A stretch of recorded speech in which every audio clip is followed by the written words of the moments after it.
Ya. Sí. Bueno, chicos, vamos a comenzar la grabación de la clase de hoy. Así que voy a compartir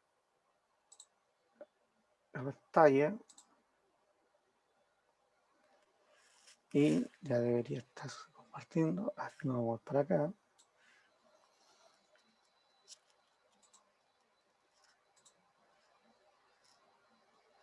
Bueno, hoy día vamos a ver la última clase teórica del módulo 1.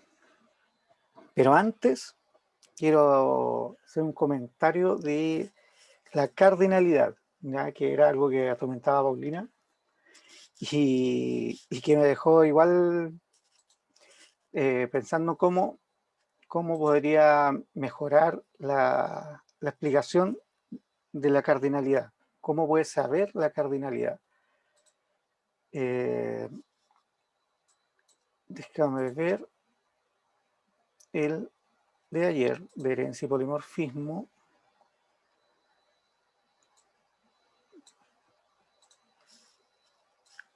Ya, volviendo al de ayer, de herencia y polimorfismo, que era este el diagrama que estaba al final.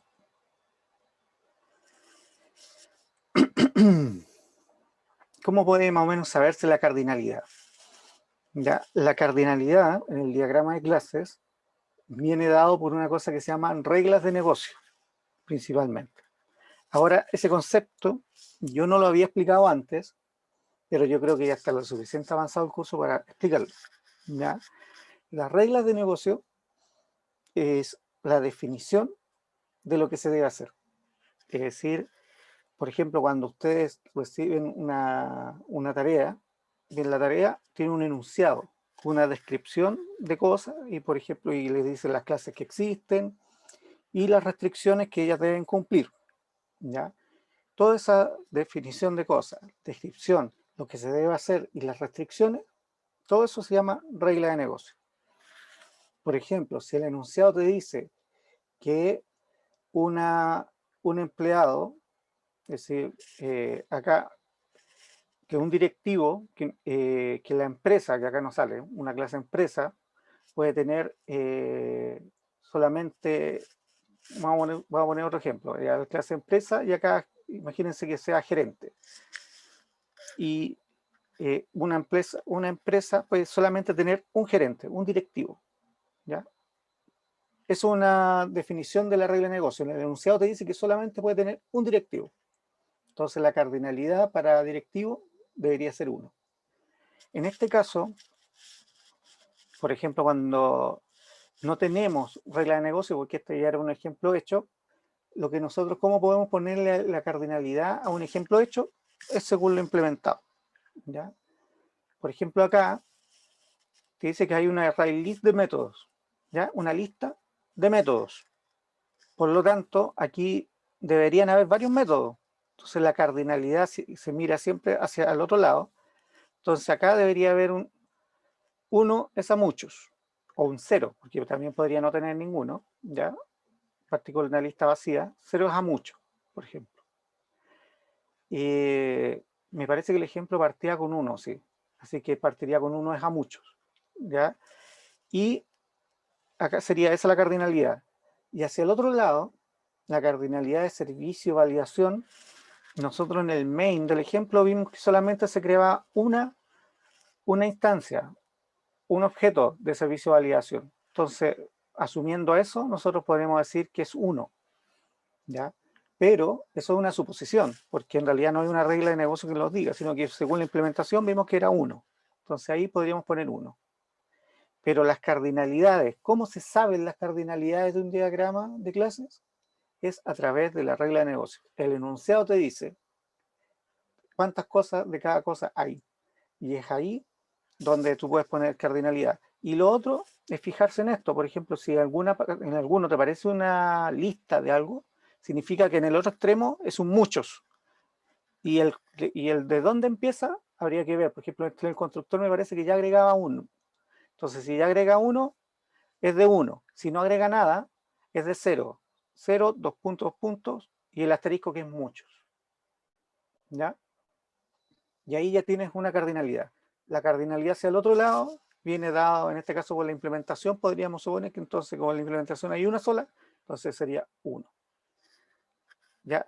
En la herencia las cardinalidades no tienen mucho sentido, sobre todo hacia arriba, porque resulta que en Java solamente se puede heredar de una clase. Entonces apunta hacia la clase que hereda. ¿Ya? La cardinalidad hacia abajo no se coloca normalmente, a no ser que por regla de negocio te digan que solamente hay un directivo. Entonces aquí pondrías 1. ¿Ya? Es decir, y así se van colocando las cardinalidades en el diagrama de clase, por un concepto que se llama regla de negocio. Ese es el principal que te dice cuál es la cardinalidad que va a tener. Es decir, el enunciado donde te dicen todas las restricciones y todo lo que debe hacer el sistema. Y ahí con eso tú puedes colocar las cardinalidades, que son los números D. Eso es la cardinalidad. ¿Ya? Y otra pista para pillar cardinalidades, por ejemplo, en mucho al lado contrario es con una lista. Si por eso te ves una lista, array, algo así, entonces el lado contrario apunta a muchos, porque resulta que acá se guardan varios. ¿Ya? Así que eso quería partir explicando el tema de la cardinalidad, que no había quedado muy claro, y como se dijo, depende de cada ejercicio, de cada ejemplo, de cada sistema, pero viene dado por las reglas de negocio. Así que eso principalmente. Paulina, ¿te quedó más claro ahora o no? Sí, profe. ¿Sí? Buenísimo. ¿Y el concepto de regla de negocio, Paulina, también quedó claro o no? Sí. ¿Sí? ¿Sí? ¿Qué es regla de negocio? ¿Cómo lo explicarías? No sé, profe. Entonces, ¿cómo quedó? Ya, La mira. cardinalidad sí me quedó clara, pero lo es que llegué, había ido al baño y llegué tarde. Ay, este tarde, justo, justo. Hay gente que se unió recién, podría explicarlo de nuevo. Ya, vamos a explicar brevemente, porque esto venía de antes, ¿eh? Pero vamos a explicarle brevemente el concepto. Los dos, regla de negocio y cardinalidad. ¿Ya? La cardinalidad en el diagrama de clases, ¿ya? Cuando hacemos un diagrama de clases, la cardinalidad, que es el número de cosas de cada elemento, viene dado por un concepto que se llama regla de negocio. Ese concepto no lo había explicado antes porque no habíamos avanzado lo suficiente en el curso, pero ya están bien avanzados, ya lo podrían manejar bien. La regla de negocio no es nada más que la definición de lo que el sistema debe hacer. Y eso viene dado, por ejemplo, cuando ustedes reciben sus tareas y salen en cada ejercicio, salen las clases que existen, los tipos de datos que se ocupan y las restricciones. Qué es lo que debe hacer y las restricciones. Es decir, de este no debe haber más de uno y ese tipo de cosas, esas son restricciones. Y todas esas cosas te van dando las cardinalidades del diagrama de clases. ¿Ya? Otra pista que tú puedes obtener de la cardinalidad viene dado en el mismo diagrama. Por ejemplo, cuando en un extremo hay uno que tiene un array list o un array, significa que por definición va a guardar muchos objetos, de 0 a muchos. Entonces la cardinalidad partiría en 0 a muchos. ¿Cuándo parte de 1 a muchos? Si es que en el constructor ya te crea 1 por defecto. Entonces ella te dice que ya es 1 a muchos. Y eso, por lo menos acá hay una pista. ¿Ya? En el lado contrario, como no teníamos regla de negocio, nosotros nos podríamos basar en la implementación, es decir, en lo que se hizo. Entonces ahí, como cuando en el método main solamente había un servicio de validación, no había más objetos de servicio de validación, solamente había uno, entonces nosotros podríamos decir que en este lado la cardinalidad es 1. ¿Ya? Y eso, en la herencia las cardinalidades no aplican mucho, porque resulta que la cardinalidad, la herencia solamente se puede heredar de uno. en Java, no hay herencia múltiple, ¿ya? Y hereda de la clase que está más arriba. Así que, y en el caso de que por regla de negocio se diga que de una clase particular solamente puede haber uno, bueno, acá se agrega un 1, por ejemplo, que es solamente un directivo para toda la empresa, por poner un caso. ¿Ya? Así que eso, las reglas de negocio son los que definen las cardinalidades.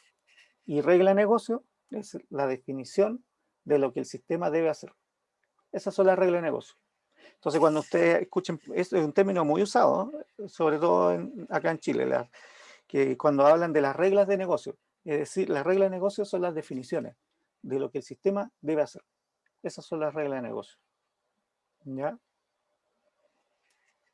Así que es un concepto nuevo que no habíamos tocado antes. Profe, consulta.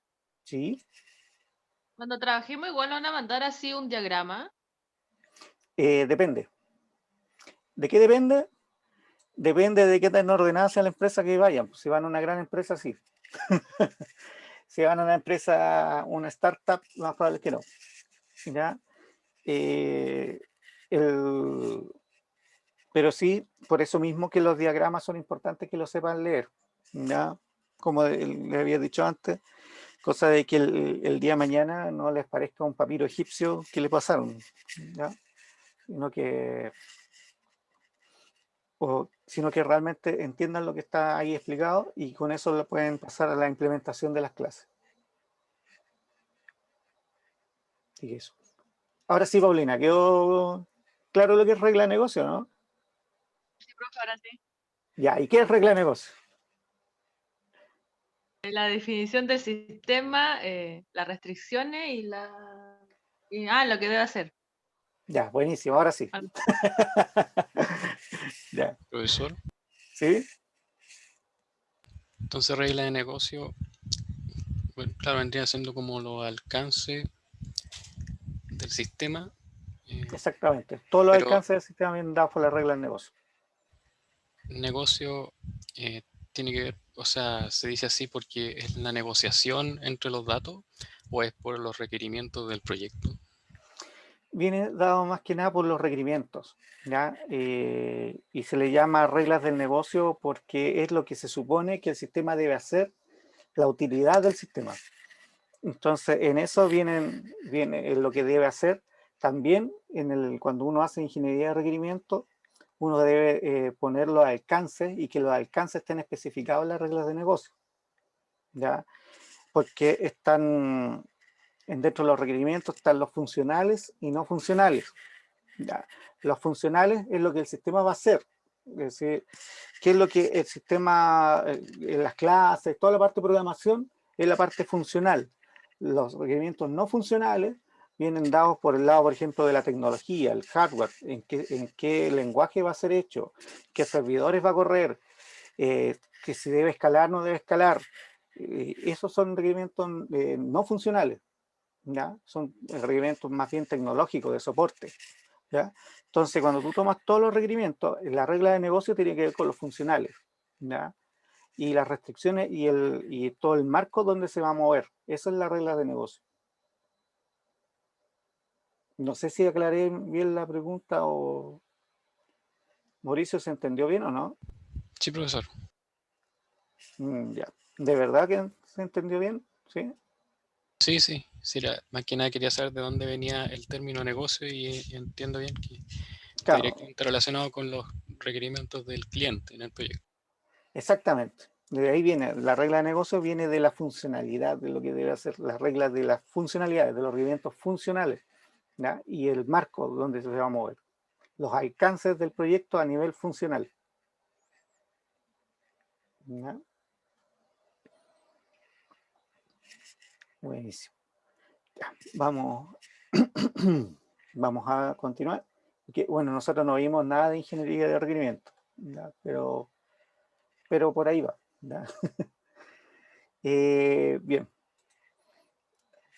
la clase de hoy, ¿qué vamos a ver? Hoy día lo que se decía que era de diseño orientado a objetos. ¿Sí? ¿Qué cosas a tener en cuenta en el diseño orientado a objetos? ¿Ya? Lo que vamos a ver son temas de buenas prácticas también, continúa con las buenas prácticas, y son temas más avanzados, ¿ya? Son temas más avanzados en cuanto a las buenas prácticas de codificación y de diseño de nuestra aplicación, pero no de un diseño visto como un diagrama de clase únicamente, sino tomando en cuenta otros factores que también son muy importantes que debemos considerar cuando hagamos nuestro diseño, ¿ya? Y estos son los conceptos que vamos a ver. Cohesión y acoplamiento, los principios SOLID, ¿ya? Y acá se empiezan los de abajo son los principios SOLID, que son principio de responsabilidad única, principio abierto cerrado, principio de sustitución de Liskov, principio de segregación de interfaces y debería haber otro principio por ahí, pero no lo veo. Ya, bueno, ahí lo vamos a ver más adelante. Cohesión y acoplamiento. Estos son dos conceptos que se ocupan mucho en el diseño de un sistema, ¿ya? La cohesión es el grado en que los elementos de un módulo permanecen juntos, es decir, la consistencia de una clase, por ejemplo, ¿ya? Mide la relación entre las piezas. Ventajas de una cohesión alta: reducción de complejidad, aumento de la reutilización, aumento del sistema de mantenimiento. Es decir, acá, ¿qué es lo que se busca? Que tenga una alta cohesión y un bajo acoplamiento, que acoplamiento lo vamos a ver después. Alta cohesión es, por ejemplo, una clase que está muy bien definida, que sus elementos son coherentes uno con el otro y que tú puedas trasladar esos elementos sin ningún problema y que tú lo puedas después separar a través de interfaces, que si tú necesitas hacer un cambio, lo hagas en una sola parte y que sea coherente, ¿ya? Esa es la parte de la cohesión, que también está ligada un poco con el acoplamiento, ¿ya? Por eso se manejan los dos términos. Acoplamiento es la manera en que se relacionan los distintos componentes, es decir, las distintas clases, ¿ya? A más relaciones, mayor grado de acoplamiento, ¿ya? Ventajas de un bajo acoplamiento: minimiza el riesgo de alto nivel de impacto en modificaciones, mejora la mantenibilidad, evita la propagación de defectos y aumenta la reutilización. Es decir, cuando hablábamos de definir interfaces, por ejemplo, en su momento yo puse ese ejemplo, para conexión a base de datos, ¿ya? Donde todo el sistema, por ejemplo, por un lado se veía en base a interfaces, pero no dependía de la implementación. La implementación depende para qué funcione, pero no para el funcionamiento del sistema, porque la implementación implementaba una interfaz. Es decir, el sistema estaba basado en la interfaz, en el comportamiento de la interfaz, ¿ya? Entonces, por ejemplo, cuando de conectarse a una base de datos Oracle y el día de mañana nos cambiamos a Postgres, cambiamos la implementación, pero solamente cambiamos la implementación que corresponde a la base de datos y la conectividad a Postgres, pero el resto del sistema no sufrió cambios. Entonces ahí tú ves que es un sistema de bajo acoplamiento. Porque tú modificaste una sola parte y resolviste el problema sin afectar a todo el sistema. Cuando hay alto acoplamiento, significa que tú vas a empezar a modificar por distintos lados un montón de clases. Si tú te ves modificando muchas clases cuando haces un cambio, es porque están todas acopladas. Y ahí hay un problema, ¿ya? En la cohesión pasa lo mismo, está muy ligado. Si la clase no está bien definida, va a llevar por definición a que se empiece a hacer cosas que no debe hacer. Entonces ahí significa que se va a empezar, lo más probable es que se empiece a acoplar. Entonces van de la mano, son que van de la mano en la práctica. ¿Ya? Principios SOLID. ¿Ya? Aquí estaba, este es el que había faltado, el de la D. El principio de inyección por dependencia, pero aquí sale conjunto de principios que ayudan a escribir software de calidad. Aplica a todos los lenguajes de programación orientados a objetos.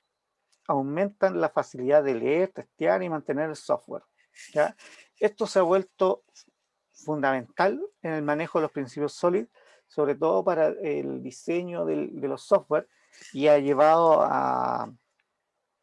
por ejemplo, a patrones arquitectónicos como Clean Architecture, por ejemplo, donde se ve que se van separando distintas capas con distintas responsabilidades y que van manteniendo su uso de forma fácil de mantener, son fácilmente testeables, y ahí es donde se ve el tema de que son que tienen alta cohesión y bajo acoplamiento, por ejemplo.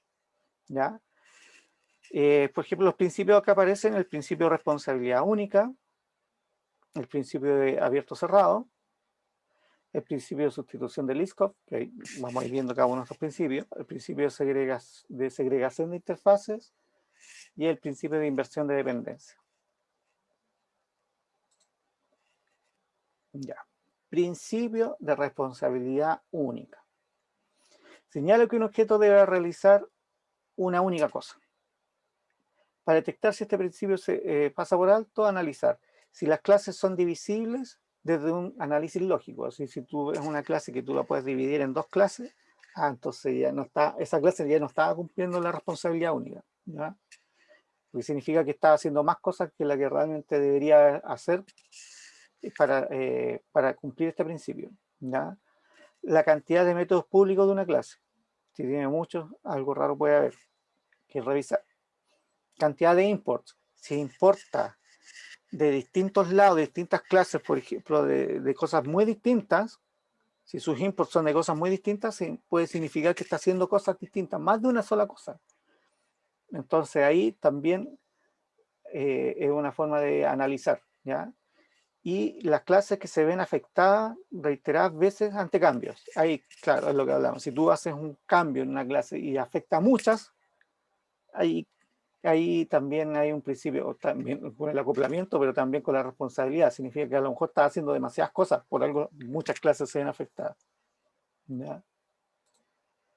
Principio abierto cerrado. Indica que una entidad de software debería estar abierta a extensión, pero cerrada a modificación. Es decir, extender el comportamiento de las clases sin modificar su código. Es decir, cuando nosotros queramos hacer alguna modificación en el código, nosotros lo podemos hacer a través de herencia, eso es como lo óptimo, ¿ya? Y no de modificar la clase que está. También que la sobreescritura sea coherente en el caso del polimorfismo, ¿ya? Ayuda a seguir manteniendo nuevas clases y métodos, no modificando lo ya escrito. Es decir, que no fue modificado la clase padre, es decir, no fue necesario, porque aparte que si modificas la clase padre, se van a afectar las clases hijas, dependiendo si son sobrescritas o no son sobrescritos los métodos. Entonces, ahí hay que tener mucho cuidado, ¿ya? Para detectar, se verifica qué clases se modifican a menudo. Es decir, si uno hace muchas modificaciones en muchos lados, es porque también está haciendo ahí un problema, porque lo óptimo en ese caso quizá hubiera sido actuar por herencia y no modificar una clase que además puede tener clases hijas. Entonces ahí estás modificando muchos comportamientos. Así que hay que tener cuidado. Siempre es mejor extender a través de herencia. Profesor, ¿Sí? ¿este principio tiene que ver con el código abierto? No, el concepto de open source es otra cosa.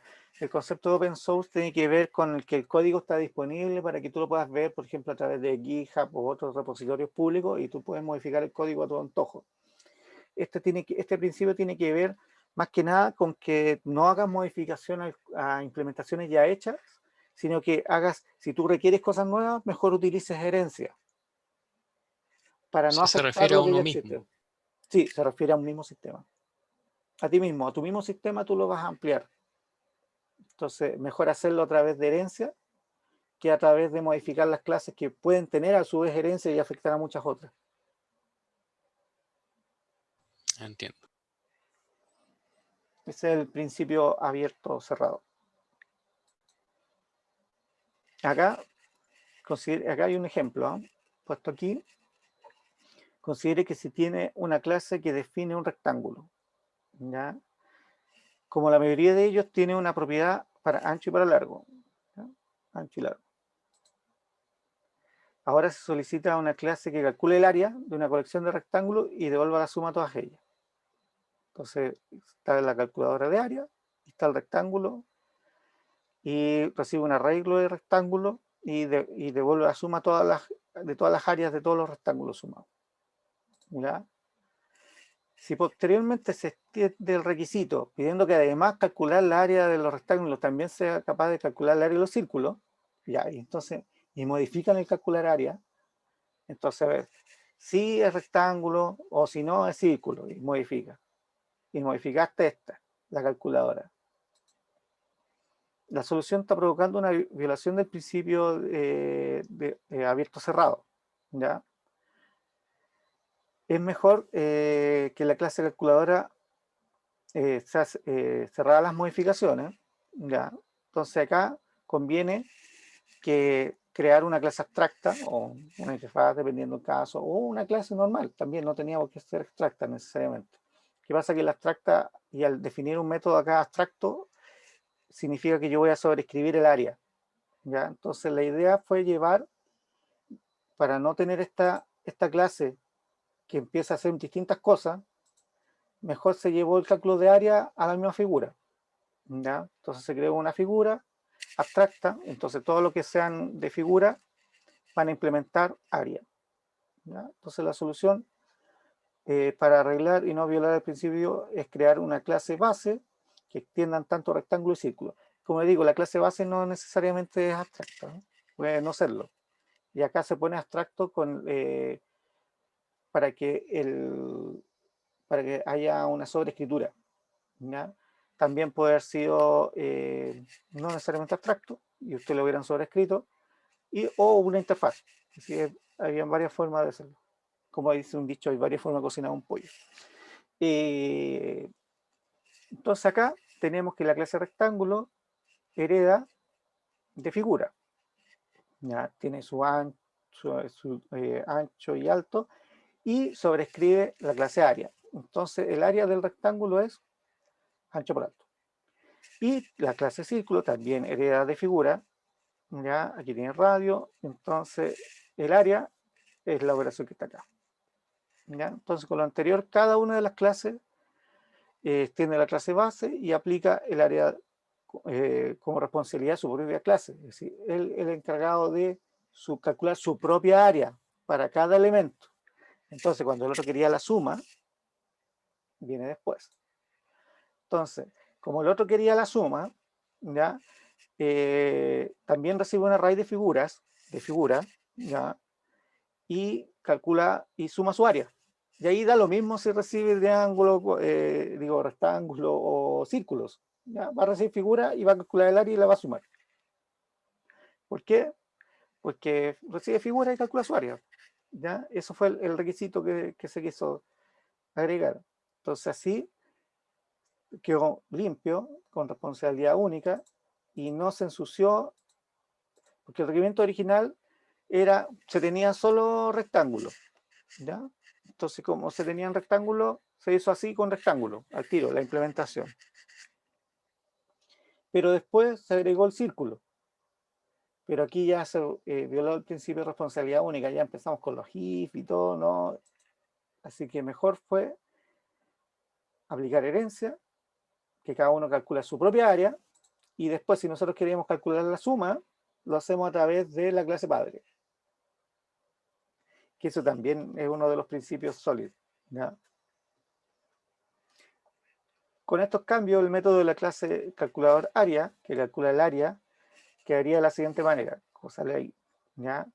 Para ampliar el cálculo del área, no obligará a modificar la clase en que se encarga de realizar el cálculo, ya que se ha delegado la responsabilidad de cada una de las clases, a cada una de las clases. Cada una calcula su área. Lo que aquí calcula es la suma de las áreas. Eso era lo que calculaba acá, pero cada una se encarga de calcular su propia área. Cada figura calcula su propia área, ¿ya? Con esto se ha conseguido que la clase esté abierta a extensión pero no modificación, y por tanto se cumple el principio de abierto cerrado.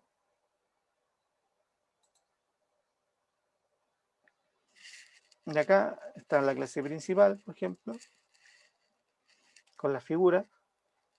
Ahí crea las tres figuras y muestra lo que es el área obtenida.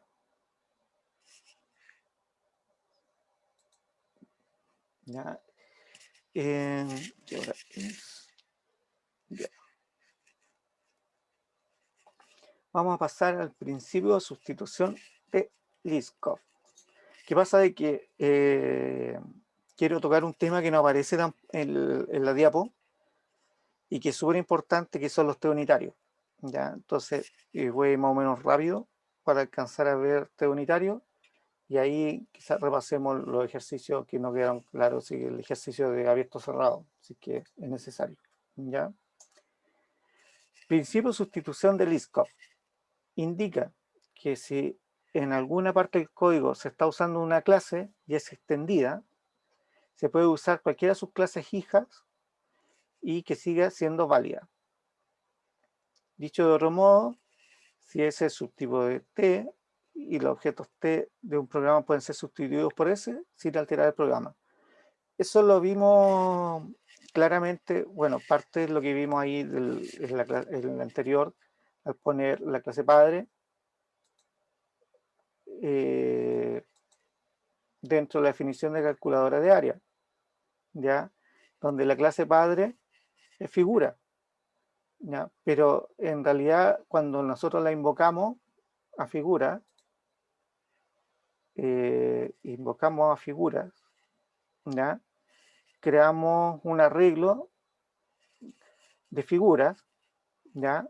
Aquí está creado el arreglo de figuras, pero cada una de las figuras es una clase hija, ¿ya? No es la clase padre, es una clase hija. Y se agregan acá y todo sigue funcionando con las clases hijas. Pero sigue funcionando como que fuera la clase padre y se maneja como la clase padre. Ese es el principio de sustitución de Liskov. Nosotros ayer también lo vimos con el ejemplo del servicio. El servicio que era de método, pero eso lo vimos a través de interfaces, ¿ya? Y que eran distintos objetos que implementaban interfaz y se manejaba indistintamente cualquiera que se agregue porque se sabía que se iba a manejar la interfaz, ¿ya? Entonces, ¿qué beneficio tiene esto? Código más reutilizable, facilidad para entender jerarquías de clase y validar qué abstracciones están correctas.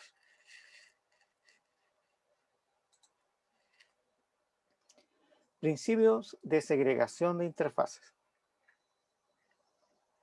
Indica que ninguna clase debería depender de métodos que no usa, ¿ya? Que no debe haber dependencia de métodos que no usa. Las interfaces ayudan a desacoplar módulos entre sí. Si se tiene una interfaz que define un comportamiento que se espera en un módulo, es posible crear una interfaz que la implemente. Perdón, una clase que la implemente. Las clases implementan, ¿ya? El problema está cuando las interfaces quieren definir más cosas de las debidas, ¿ya? Si al implementar la interfaz se aprecia que algún método no tiene sentido, es probable que se esté violando el principio, ¿ya?, de segregación de interfaces. Es decir, si vamos a sobreescribir el método como ayer, que era un método que se repartía hacia todos abajo y todos lo implementaban, y tenía sentido porque todos necesitaban implementarlo, entonces ahí no se rompe el principio de segregación de interfaz. Pero si hay un método que está definido en la interfaz y que en realidad no se necesita en todas las clases hijas, no se necesita en todo lo que se quiere implementar, entonces ahí hay que hacer el análisis de separarlo y ver en cuáles realmente deben implementar esa interfaz. Principio de inversión de dependencia. Es una técnica básica y será la que más se debe tener presente para hacer un código mantenible. Permite que el código no dependa de los detalles de la implementación, como pueden ser el framework que se utilice, base de datos, etc. ¿Ya? Todos estos aspectos se especificarán mediante las interfaces, que era lo que yo les decía. Por ejemplo, que se definía una interfaz del funcionamiento de conexión a base de datos, pero la implementación la hacíamos aparte. Entonces, después cuando nosotros usamos la conexión a Oracle, funcionaba. Después si cambiamos a Postgres, todo el sistema funciona. ¿Por qué? Porque debe cumplir la interfaz y la inyección de dependencia viene de que yo desde una clase controladora voy a inyectar el objeto que haga que se conecte a Oracle o que se conecte a Postgres, ¿ya? Pero el sistema sigue funcionando como corresponde. Todos estos aspectos se especificarán mediante interfaces y el núcleo no tendrá que conocer cuál es la implementación real para funcionar. Es lo mismo que yo les vengo explicando de varias clases. Principio de inversión por dependencia. La definición que se suele dar es que las clases de alto nivel no deberían depender de las de bajo nivel. Ambas deberían depender de las abstracciones. ¿No? Las abstracciones no deberían depender de los detalles. Los detalles deberían depender de las abstracciones. ¿No? ¿Cómo detectar que se está violando el principio?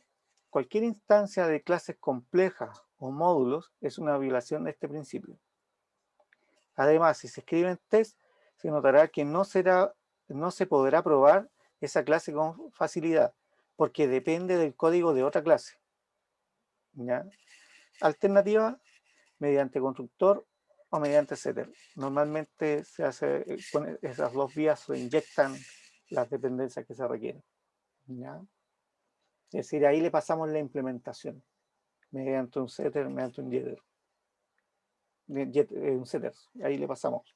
¿Recuerdan que les dije en su momento que hay clases que solamente tienen un setter para inyectar un tipo de objeto? Es decir, eso lo dije al pasar una clase anterior. Hay veces que se le requiere pasar un tipo de objeto que es una inyección para inyectar una dependencia, ¿ya? Pero ahí se inyecta la dependencia y hay otro que se encarga de inyectarlo, ¿ya? Que le dice, este objeto es el que tú necesitas usar. No es un principio fácil de entender a la primera. Y ahí terminamos lo de los principios sólidos. ¿Dudas en esta primera parte? Digo primera parte porque vamos a ver este unitario también, aprovechando. Pero no hay una presentación de este unitario, así que voy a mostrar con un ejemplo y con el documento que ustedes tienen.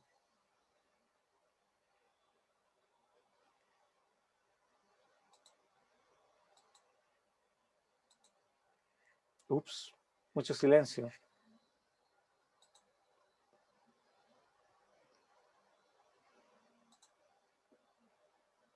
Mauricio Sepúlveda, ¿estás por ahí?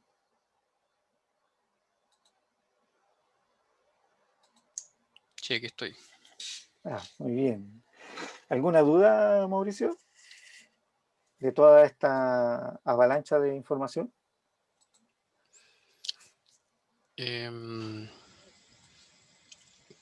Creo que no me ha dado espacio para la duda. Todavía estoy incorporándolo, porque son en el fondo prácticas. Exactamente, son buenas prácticas. Entonces, habría que ir, digamos, aplicándolo a medida que uno va escribiendo, digamos, como pasándolo por un sedazo. Así que hacer un checklist, se aplicó esto otro. Muy buena forma de verlo, Mauricio. Muy buena forma de verlo. Sí. Excelente. ¿Qué profe? Buenas tardes, disculpe. Buenas. Yo por lo menos ayer entendí mejor en la práctica que toda la teoría que evidentemente tenemos que ver. Entonces realmente programando, codeando es que quedan todas claras. Sí, justo se cortó un poco Ramón, pero sí, efectivamente esto se ve más con la práctica. Todos estos principios, como acá sale lo del abierto cerrado, lo del Liskov, por ejemplo, lo vemos también en esta parte, cuando uno invoca figura, no depende de una tipo de figura particular. Entonces ahí es donde se ve lo del principio de sustitución de Liskov. La segregación de interfaces tiene que ver con que si no se ocupa más es decir, hay un método que no se debería ocupar. Y inyección por dependencia es que se pasa, primero se separa mediante interfaces, como lo venimos haciendo, y luego se inyecta la implementación que necesita, pero no depende de la implementación para funcionar. Así que esos son los principios SOLID principalmente. Lo del acoplamiento y que está al comienzo, cohesión y acoplamiento, tienen que ver también con que haga una clase sea coherente, que no haga muchas cosas, que no haya dependencias de otras, o que las dependencias sean mínimas, y ese tipo de cosas. Responsabilidad única también va ligada un poco con lo anterior, debe ser una sola cosa, y abierto cerrado, y ahí vimos que lo que hay que buscar más que nada es por extender a través de herencia, y justo lo que hablábamos de a través de herencia, y acá salió un ejemplo completo de que más que modificar una clase, un comportamiento, era mejor modificar a través de herencia para no hacer modificaciones que al final van a ser difíciles de mantener, porque si aparece otro tipo de figura, otro tipo de cosas, hay que agregar más opciones al if. Entonces mejor era esa parte era mejor delegarla, que cada uno calcule su área, y que el método que era la suma de las áreas se encargue solamente a sumar las áreas de cada uno de ellos, como se vio como resultado final acá, que la calculadora de áreas solamente se dedicaba a sumar, cada una calculaba su propia área y este se encargaba de sumarlo, ¿ya? Entonces ahí se hizo otra diferencia.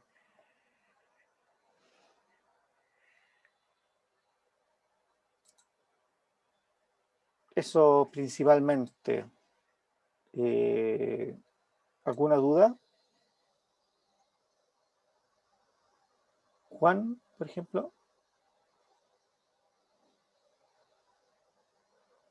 ¿Estás, Juan? ¿Juan Avilés? Sí, ahí estoy. ¿No? Atento ya, y expectante Expectante. para ver de qué se trata, porque son cosas nuevas, están entrando. Sí, son buenas prácticas. Entonces, ustedes tienen el documento, más que nada son prácticas, ¿ya? No, son buenas prácticas de diseño y es bueno que ustedes las sepan desde ya. Así que, bien. Gracias, Juan. Ya. Ya, vamos a pasar a un concepto que es súper importante, ¿ya? Que este viene como en la plataforma, aparece en esta unidad, como aparece en esta unidad como material complementario, ¿ya? De hecho, aparece antes de la evaluación final, aparece material complementario, prueba unitaria. Y tienen este documento que es para aplicar prueba unitaria. Ahora, a grandes rasgos voy a explicar qué son las pruebas unitarias y para qué sirven. Las pruebas unitarias tienen la funcionalidad de probar el software, pero son pruebas de unidad, es decir, prueban una cosa, ¿ya? Y tienen que ver, por ejemplo, que probar cada uno de los módulos que ustedes hacen y prueban el módulo que haga la funcionalidad que debe hacer. Por ejemplo, calcular área, entonces calcula el área. Y prueba calcular área y verifica si da el resultado esperado o no. Si no lo da, falla el test. Ya. La gracia de los test unitarios, que verifican cada módulo que ustedes hacen, cada cosa la van verificando y ver si pasa o no pasa. Y para ello se ocupan frameworks o librerías, programas que se encargan de hacer estos tests de forma automatizada, ¿ya? Entonces así ustedes Disculpe, corren, profesor, ¿sí? eh, ¿Sí? la gente que trabaja en QA hace esto. No, no. La gente que trabaja en QA no hace esto, porque QA normalmente para ellos hacen test de caja negra, que se llaman, que son test, ellos ven más testing o test de aceptación. A lo sumo también pueden hacer test de integración, como mucho, pero no test unitario. El test unitario lo hace el desarrollador, porque esto es caja blanca, se puede decir, es lo que pasa adentro. ¿Ya? Si tú ves el código, tú lo que estás probando es el código. El código, si tu clase y el método de tu clase haga lo que tenga que hacer. En QA normalmente hacen testing, que lo ven de afuera, es decir, prueban la funcionalidad del software, es decir, por ejemplo, que hay una pantallita, ustedes de UI que se le llaman, que te aparece, no sé, la página web y hay una cosa, hay un script automatizado que te van corriendo a través de unos software y van viendo si aprietan el botón, aparece lo que tiene que aparecer. Y van comparando y van haciendo sus tests. Pero esos son test de aceptación que se llaman, no test unitarios. Eso no los test unitarios no lo hace QA, lo hace el desarrollador. Ok, profe, disculpe. No, estuve, no, disculpa si soy medio pesado, ¿eh? No, para nada. No, no quise ser más pesado por si acaso. No, de hecho es súper buena la pregunta. Así que, no, por eso los test unitarios lo hace el desarrollador. ¿Ya? Y la gracia de esto es que corren en frameworks automatizados, ¿ya? Que corre automatizado, tú le das run, así le pones run al test y te va corriendo todos los tests automáticos. Y si falla, te avisa que falló y no sé, pues te mandará un correo, se hace a través normalmente de servidores de integración continua. ¿Ya? Entonces, si falla el test, no te va a sacar la versión, no te va a compilar, chao, sí, se murió. ¿Ya? La idea de los tests es que tu código sea confiable, ¿ya? Y esto es la gran deuda del desarrollador chileno. Acá en Chile, las grandes empresas son las únicas que hacen esto. La mediana empresa es muy escaso que lo haga, y para qué decir, la startup, todas las empresas chicas, dificilísimo que hagan test unitario. Es decir, ¿por qué? Porque el test también tiene un costo de un tiempo de desarrollo, porque hay que desarrollarlo.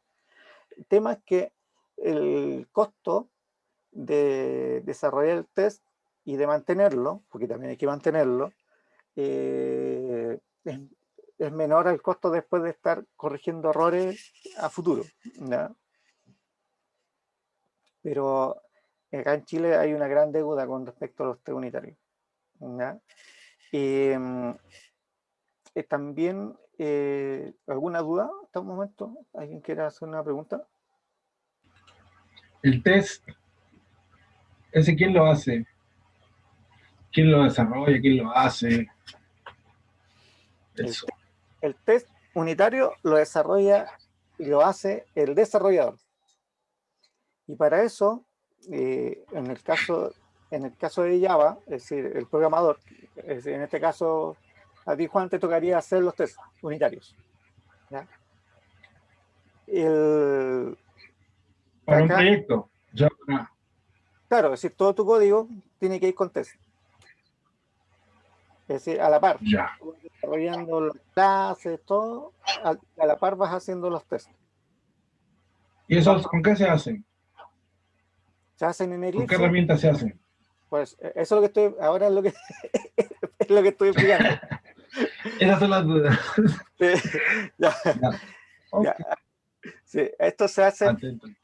acá con unas librerías particulares, y en Java particularmente se hacen principalmente con un framework que se llama JUnit, ¿ya? Y estos, hay varias versiones actualmente de JUnit, está la 3, la 4 y la 5, y todas ellas son vigentes, ¿ya? Es decir, con cuál vas a usar, depende de la empresa que llegues, la que estén usando, esa vas a tener que usar, ¿ya? Y se integran con el mismo Eclipse, ¿ya? Eclipse, cuando tú haces creas un proyecto Java, no te genera automáticamente la carpeta de test, ¿ya? Si se han dado cuenta, no la genera. Pero, por ejemplo, si ocuparas otro IDE como IntelliJ o NetBeans, ellos te crean, cuando tú creas un proyecto Java, te crean automáticamente también la carpeta de test, ¿ya? Y en esa carpeta de test, tú tienes que hacer todos los tests, ¿ya? Ahora, voy a mostrar acá, déjame que estaba revisando, déjame borrar acá, que este era este documento que viene incluido acá, no viene con un ejemplo, ¿ya? Lo que sí te muestra es la teoría, por ejemplo, que las clases T se deben, son Java, todo es Java, ¿ya? Tienen estos tags que son relevantes, que son necesarios para usar la parte de los tests, ¿ya? Esas las funcionalidades que se hacen con Acer, te muestra un poquito de Eclipse y que se corren acá en Eclipse, Runas, JUnit Test, y se acabó. Eso no hay un ejemplo. Yo sí les hice un ejemplo, ¿ya? Para que sepan cómo hacer test, ¿ya? Está hecho con JUnit 4, que es lo que en el documento lo emplearon, ¿ya? Este proyecto tiene distintas clases, ¿ya? Clases Java normales, y acá abajo está la carpeta source, y abajo hay una carpeta también de código que se llama test, ¿ya? Esta carpeta test tiene los tests, ¿ya? Y por ejemplo también es Java, ojo, también es Java, se escribe en Java, y esta es una clase, este es un test case, ¿ya? Esto está escrito en JUnit, y acá está la clase de shopping cart test, ¿ya? Que está shopping cart, que es la que hace que es la clase que vamos a probar, porque shopping cart test, ahí se termina con un test. Este es shopping cart, la clase original, shopping cart test, lo que vamos a usar para probarla, ¿ya? Y ahí vamos, en shopping cart test vamos a probar, vamos a hacer nuestras pruebas, ¿ya? Para probar shopping cart. En todos los métodos test, ¿ya? Parten con un prefijo que se llama test, mientras que la clase tiene sufijo test, ¿ya? Y prefijo test, que va a ser que voy a probar product add. Product add de la clase que yo estoy viendo, que en este caso add item, ¿ya? Remove item, yes item, es int, ya, product add. Aquí agrego un producto. Entonces, product add, acá, y aquí agrego un producto con datos que son necesarios para probar, lo agrego y verifico, hago la prueba. Y acá están los Acer. Acá saco un total, con el default book, más el new book, que es lo que yo espero tener.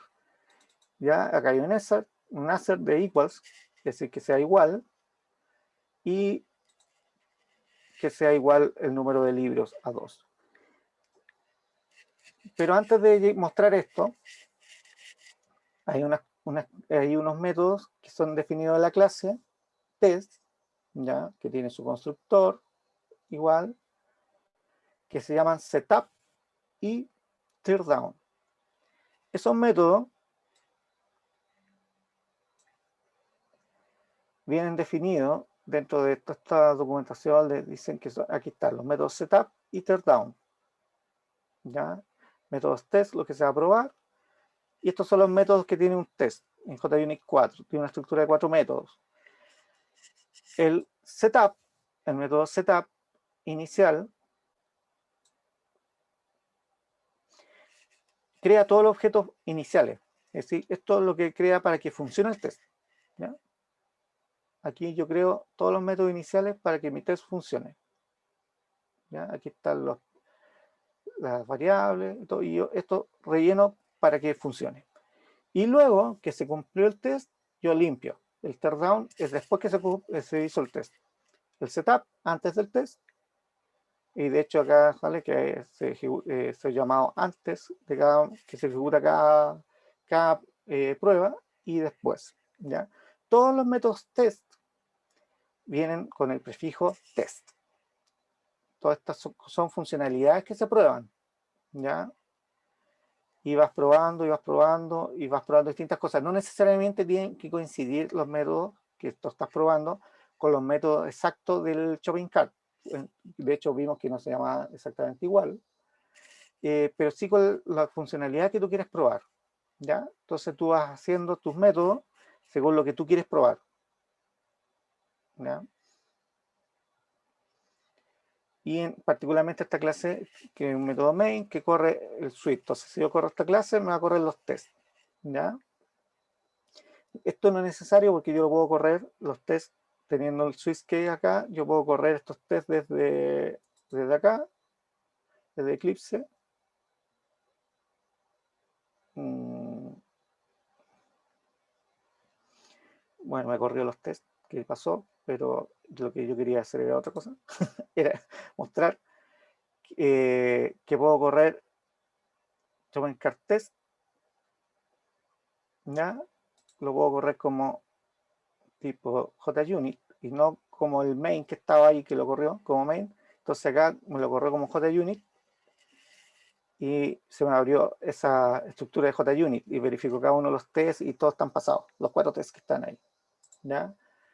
Ahora, si yo quiero correr el test, le puedo decir también con botón derecho, correr como JUnit o como Java Application, que justo también está en una clase Java, además. No, pero quiero correrlo como JUnit Test, entonces me lo abre como JUnit Test. Que aquí en este ejemplo yo puse las dos formas, ¿ya? Que están a través de JUnit que se va a correr o a través del main que ejecute la clase, ahí el test runner de JUnit. ¿Ya? Ahora, ¿cómo llegué a esto? Claro, ¿cómo llegué yo a que Eclipse, a tener esto, que el test y todo este tipo de cosas? Voy a partir iniciando un proyecto para mostrarles, porque así de simple vista no van a llegar tampoco a esto. Entonces, vamos a crear un proyecto Java.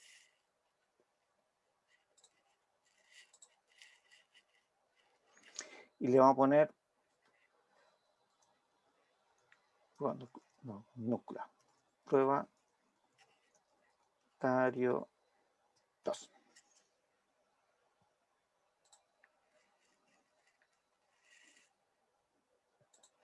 Y prueba unitario 2 tiene el source y nada.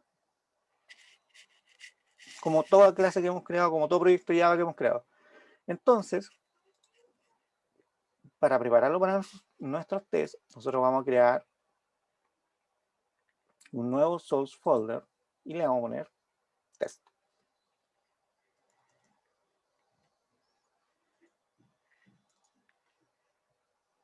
Y ahí está, test.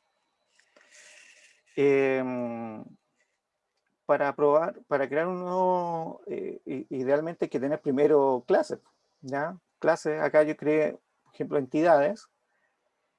Acá hay una clase de excepción.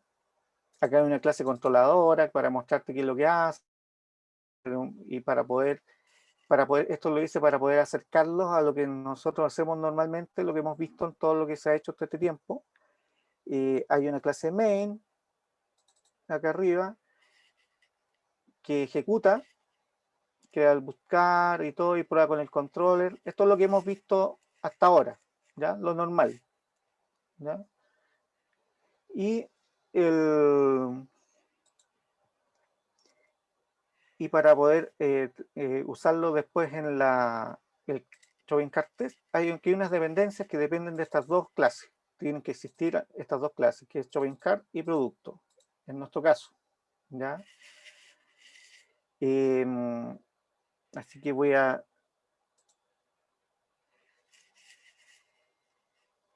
hacer hagamos una copia para demorarnos menos, a ver si se puede. A ver si me lo hace.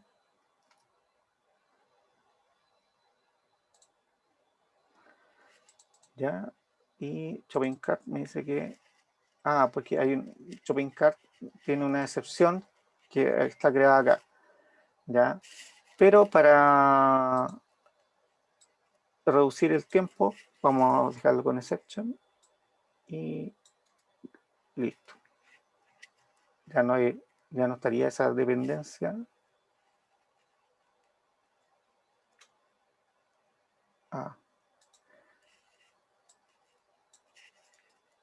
Ya. Listo. Ya no hay una excepción personalizada, sino que es una excepción. Y vamos a generar nuestro test para poder usarlo. Y acá viene la magia para poder usarlo en Eclipse. Primero era crear esta carpeta de archivo de código fuente, ¿ya? Ahora vamos a crear un JUnit test case, así se llama, JUnit test case, ¿ya? Y que lo vamos a generar con el mismo, para copiar el mismo de arriba, ¿ya? Shopping cart. Profe, disculpe, cada vez que una oferta de trabajo piden que sepas Unit, ¿se refiere a que si sabes hacer test unitario o se pueden hacer más cosas en Unit? ¿En JUnit dices tú? JUnit, ¿a eso te refieres? ¿La oferta de trabajo he visto que dicen Framework Unit, pero no sé a qué se refiere. No sé si es que son test unitarios. Sí, efectivamente, que sepas hacer esto. A eso se refiere, a test unitarios. En este caso, yo estoy creando un JUnit test case, ¿ya? Y aquí Eclipse me pregunta cuál versión quiero ocupar. Yo le puse la 4 porque es la que viene en el documento, ¿ya? Porque la 5, este test no va a correr en la 5, tampoco va a correr en la 3, ¿ya? Pero eso, para lo que se quiere enseñar, el concepto que se quiere enseñar, está bien, no es necesario que sea la 5, ¿ya? Si ustedes aprenden a hacer test unitario en cualquier versión, aprender a hacerlo en otra no cuesta mucho, ¿ya? Entonces acá, los métodos que creo que me crea el tiro, el setup y el teardown, para no estarlo escribiendo ahí. La flojera. ¿Ya? Y finish. Ahí me va a agregar el build path, porque no existía JUnit 4. Eclipse me lo va a hacer automáticamente. ¿Ya? Y ahí apareció JUnit, igual que en el otro. ¿Ya? Y me lo agregó al build path, tal como está el JRE, me agregó JUnit. ¿Ya? Y aquí me creó el setup, el teardown y el test. Entonces acá, este test de acá, yo lo voy a eliminar. ¿Ya? Y lo vamos a dejar similar a como está aquí, ¿ya? Para que cumpla con las especificaciones que vienen por base en la mayoría de los ejemplos, tutoriales, esto que van a ver de JUnit 4, Entonces lo dejamos ahí. Y importante, nuestro import, ¿ya? Estas tres librerías, esas tres partes del suitcase también deben estar acá.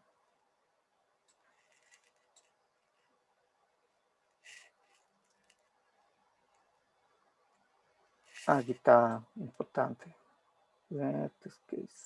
Sí.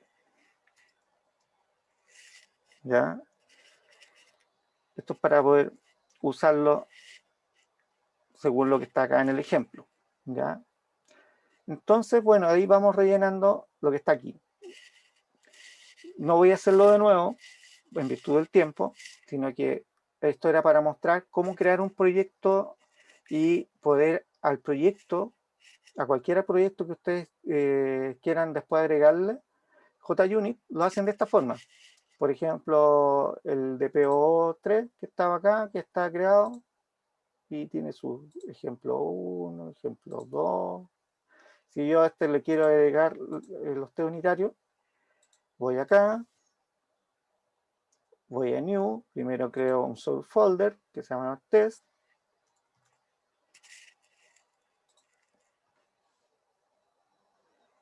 Y acá, voy acá y agrego un JUnit test case. De la misma forma. Y, a ver, déjame para que sea coherente, no poner cualquier nombre, al cual le ponemos, métodos le vamos a poner, poner un caso. JUnit test case, vamos a poner métodos test. Es importante que terminen test, ¿ya? Eso es importante. Ah, pero me equivoqué, no le cambié, me voy a agregar el 5, a un 4, ahí sí. Ahí, 4. JUnit 4, JUnit 4, sí, ok.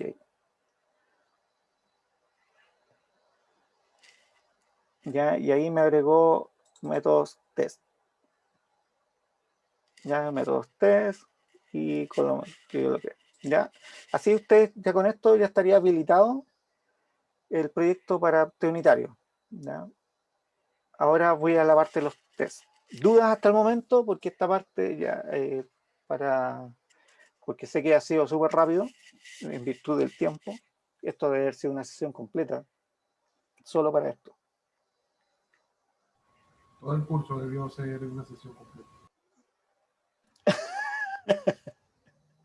Profe, yo todavía no engancho con la utilidad de los test. O sea, ¿está probando el programa?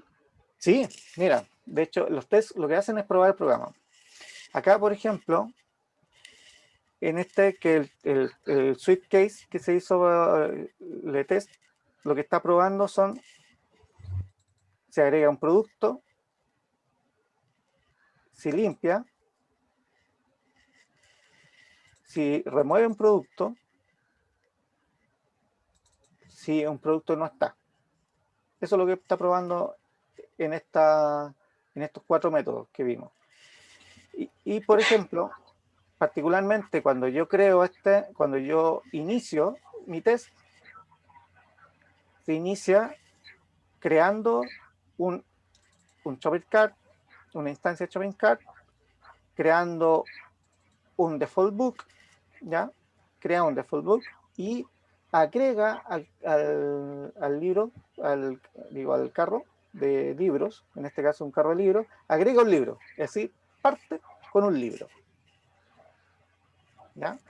Entonces, lo que aquí estamos probando es que aquí yo creo un libro, otro libro, lo agrego al carro, verifico el precio, porque el precio acá, el precio debe ser el precio del primer libro que agregué, que eran $23.95, más el precio de este nuevo que agregué, $53.95, ¿ya?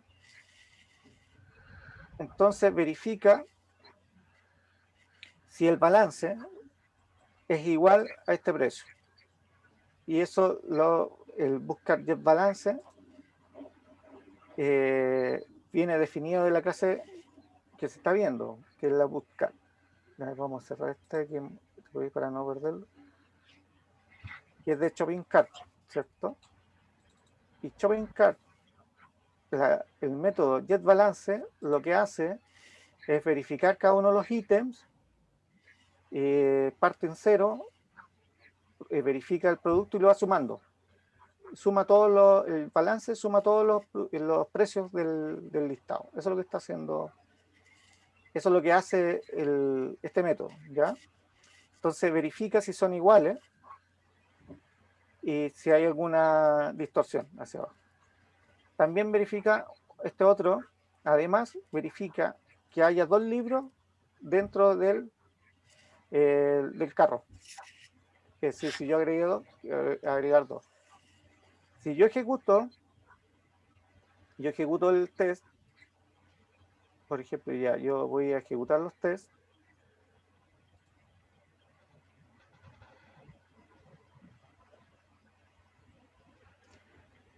Me dice que todos son correctos. Es decir, este product add está ok. Pero ¿qué pasa si yo le pongo 3? Algo que yo solamente agregué un libro. Ya había uno. Entonces, y yo agregué un segundo libro. Debería dar error. Si yo agrego 3, me va a dar error porque no agregué un tercer libro. Exactamente. No, el test debería fallar. Entonces vamos a correr el test nuevamente.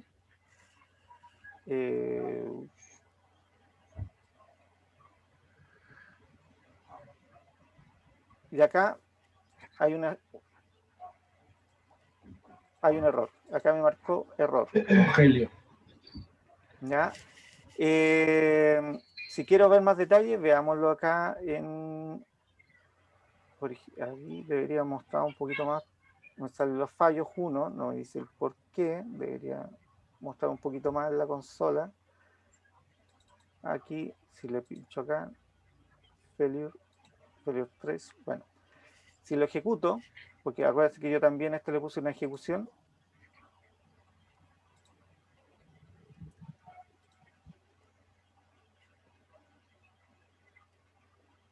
No, otra vez me ejecuto el mismo. Espera.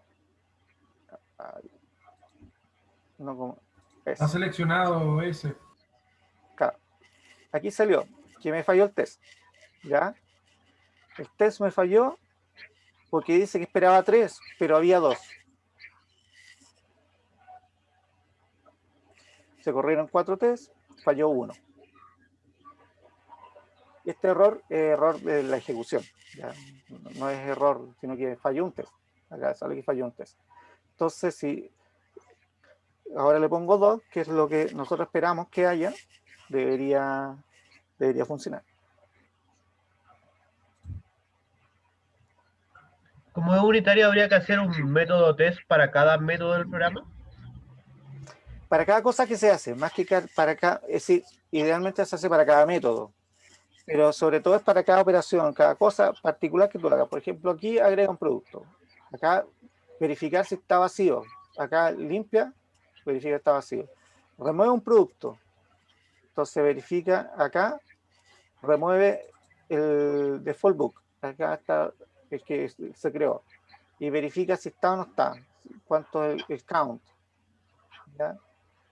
Y así se van haciendo cada uno de los tests. Cada uno de los tests, para cada uno de los tests, se va a ejecutar el setup. Es decir, para cada uno de los tests se va a ejecutar esta línea. Es decir, si por ejemplo, un test modifica el valor por ejemplo, del carro, el bootcart, como este que lo subió a 2, cuando se ejecuta este otro, se limpia. Se ejecuta el teardown, que es el que borra, tira el carro a null, una vez que terminó, y después se vuelve a ejecutar el setup. Y este otro lo limpia. A ver, vuelvo a explicarlo, que lo dejé muy enredado. Para ejecutar antes de la ejecución del test, yo ejecuto el setup. Es decir, creo el carro, creo el libro por defecto y lo agrego al carro. Ejecuto mi test. Terminó el test. Después que termine ese test, ejecuta el teardown, es decir, el carro lo tira a null, lo limpia. Luego, ejecuto este otro test. Vuelve al setup. Vuelve a crear la instancia de carro de compra, vuelve a crear el default book y lo vuelve a agregar al carro.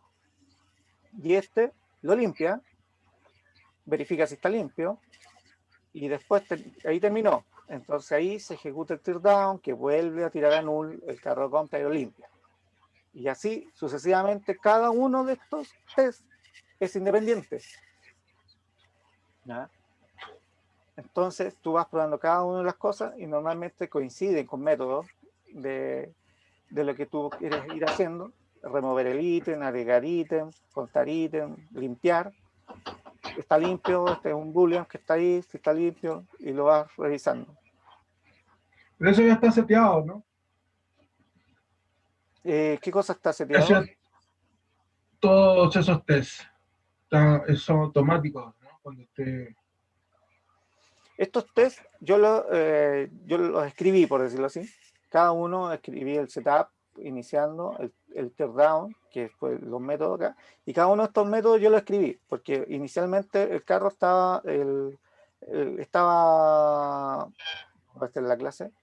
Si vemos el otro proyecto, déjame mostrar el que creé, el de recién, el Pro Unitarias 2, por ejemplo.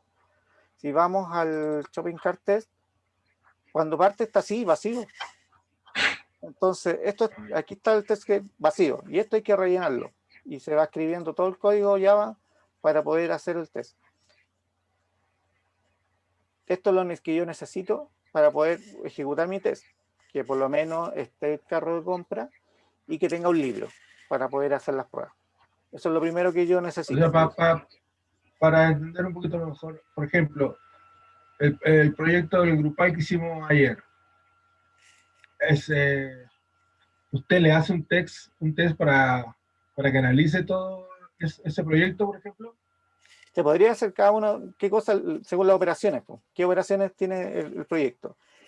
Los tests van orientados al comportamiento, a los métodos, ¿ya? Entonces ahí es donde vamos creando las clases de test para los métodos,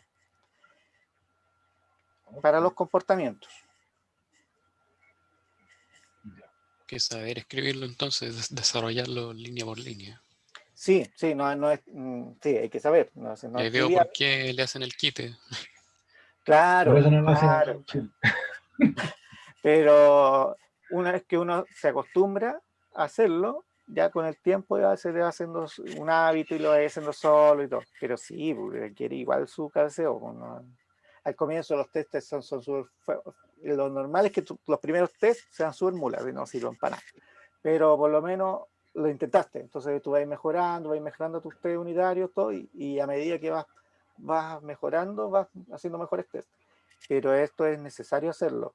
Ahora este proyecto se los voy a subir al Discord también, porque como les digo, la documentación solamente abarca la documentación que ustedes tienen de tu unitario, la parte teórica, pero no abarca la parte práctica. No les dice cómo hacerlo con Eclipse y todo. Entonces, por eso que acá yo les mostré cómo preparar el Eclipse para que ustedes puedan hacer sus test unitarios. Después con Maven hay que hacer algunos ajustes particulares cuando estemos en la última parte del curso, cuando trabajemos con Maven, con Spring. También para los tests hay que hacer un pequeño ajuste. Se puede hacer, pero eso lo pueden buscar en todo caso en internet, como ajustarlo con Maven, si es que trabajan con Maven. En este caso estamos trabajando con proyectos puros, entonces lo estamos haciendo así, ¿ya? Pero lo importante es que lo sepan hacer y que practiquen. Y acá hay un ejemplo completo, con test que corren, le mostré cómo uno corría, se modifican, ¿ya?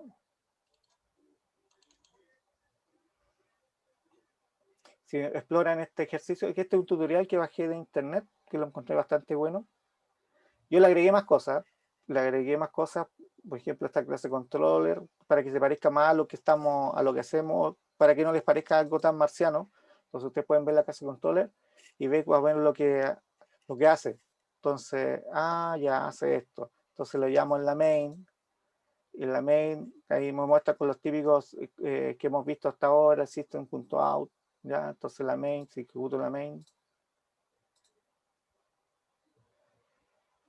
te muestra aquí, va contando. Por ejemplo, el primero agrega un libro.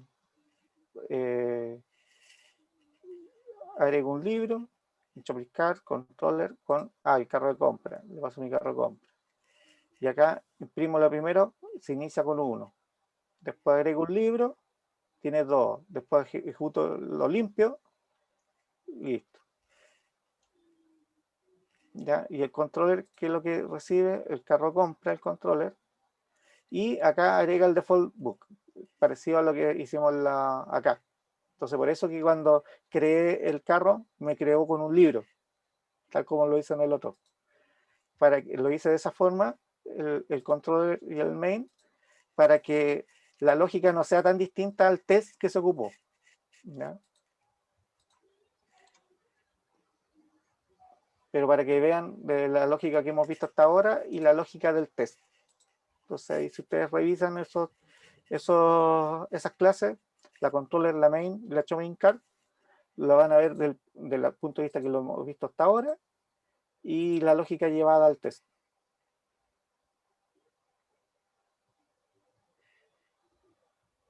Requiere revisión.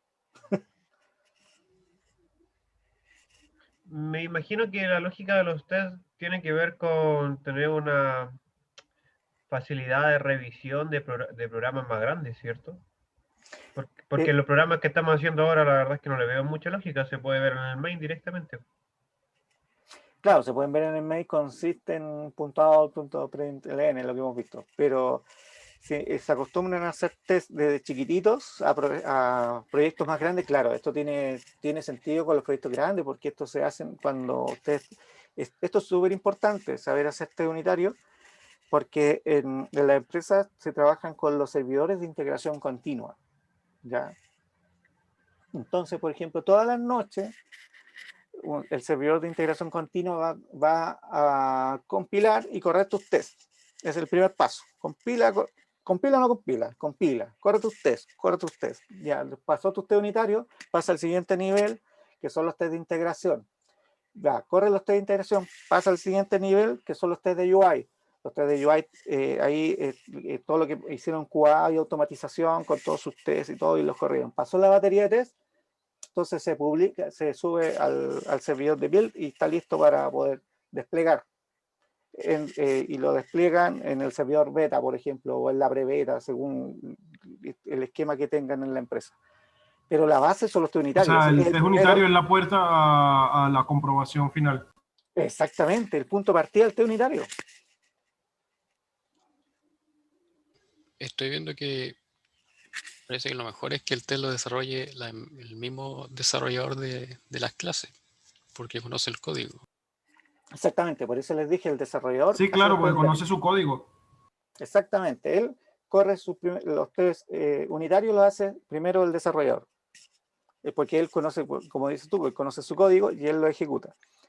Y después vienen los otros niveles de test para ver lo que tú no alcanzaste a ver en tu test unitario, lo que no confirmaste. Lo que tú haces con tu test unitario es verificar que lo que tú quisiste hacer funciona. Es decir, si tú quisiste, acá el test unitario dice, agregué un libro y verifica, ¿lo agregué? No lo agregué. Y lo verifica sumando el precio y todo, verifica el balance y además verifica si la lista tiene o no. Eso es lo que verifica. ¿Agregué o no agregué el libro? Acá, verifica. Una pregunta, ¿aprenderemos a hacer test de integración aquí también? No, eso no es del alcance del curso. El test de integración tampoco es de un desarrollador junior. No. Son desarrolladores más avanzados los que hacen eso, ¿ya? Pero sí, el test unitario es la base. Un desarrollador junior que sepa test unitario, de hecho en muchos lados te piden saberlo, ¿ya? Es un tremendo paso, ¿ya? Pero no, acá no están dentro del alcance del curso los test de integración, ni tampoco los test de UI, no, esa parte no.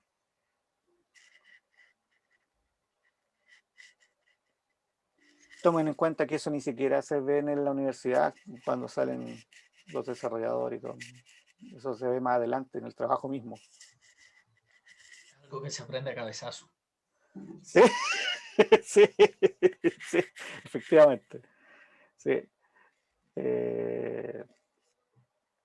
Así que pero en la U tampoco enseñan mucho los test unitarios tampoco, así que, pero es la base del test unitario. Sí, por eso les quise mostrar un ejemplo completo, simple, pero completito, y como les dije, le agregué esas clases para que vean lógica normal y la puedan llevar, la lógica que han visto hasta el día de hoy, y la puedan llevar a la lógica del test.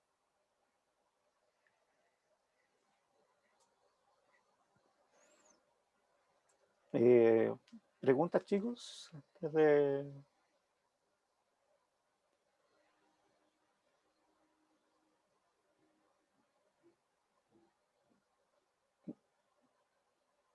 ¿Más preguntas? Aprovechen, han hecho varias, así que, y todas han sido muy buenas, así que sigan con las preguntas.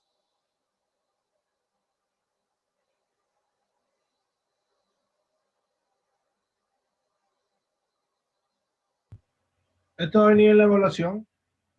Este unitario no.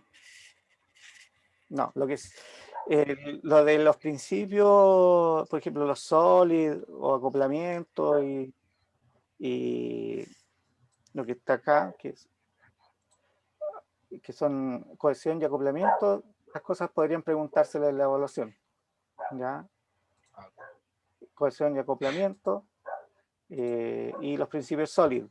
¿Ya? Eso podría ser preguntado en la evaluación. Ustedes ya han visto parte de esto llevado a la práctica. Si usted en este tiempo los ejercicios que se han usado, los últimos ejercicios, usan esto. ¿Ya? Así que sería eso principalmente. Pero no, test unitario no entra en la evaluación. Eso se los quise presentar porque no viene en la presentación, viene, como les digo, usted en su plataforma les aparece como material complementario. Se los quise presentar porque es muy importante, se lo van a preguntar el día de mañana para trabajar, entonces bueno que por lo menos tengan nociones y jueguen un poquito con esto. Y lo que les presenté acá es darle la herramienta de cómo hacerlo con el Eclipse, que es el único IDE que ustedes manejan en este momento, y que en el documento que venía junto no aparece cómo ustedes lo pueden hacer. Entonces acá les mostré cómo crear un proyecto y cómo ¿El único llevarlo. qué, profe? ¿El único qué? ¿No escucha? ¿Eclipse es el único qué? Eclipse es el único IDE, entorno de desarrollo integrado, que han usado hasta el momento. Ese es el oficial del curso. Y Eclipse por defecto no les agrega el JUnit, ni les crea la carpeta para test. ¿Ya? Entonces difícilmente ustedes van a poder hacer test si ni siquiera sabían cómo poder integrarlo. ¿Ya? Entonces por eso es que les mostré los tests y les mostré cómo pueden crear test con Eclipse. Y que elijan, particularmente para este curso, elijan la versión 4, que es la que viene con la documentación que ustedes tienen, y pueden seguir viendo los tutoriales y todo. Si aprenden bien, aprenden a manejarse con la versión 4, saltar a 5 no hay mayor problema.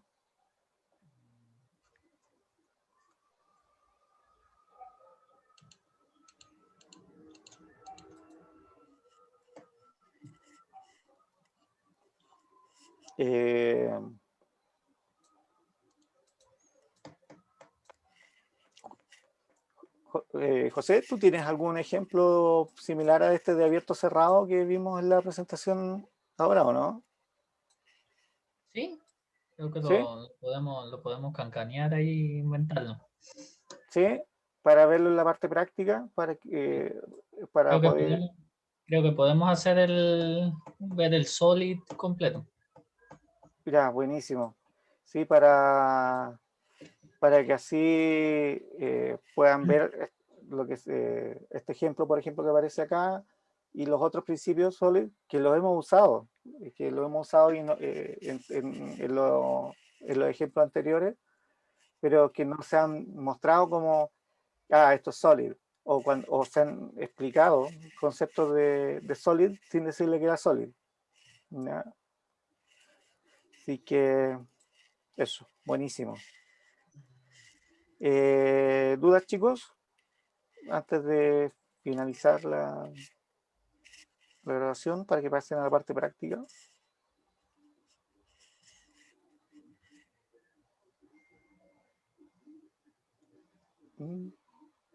Parece que no. Ya, voy a dejar de compartir entonces.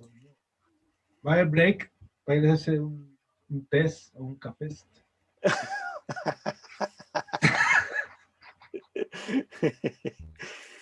Yo creo que sí va a haber breaks.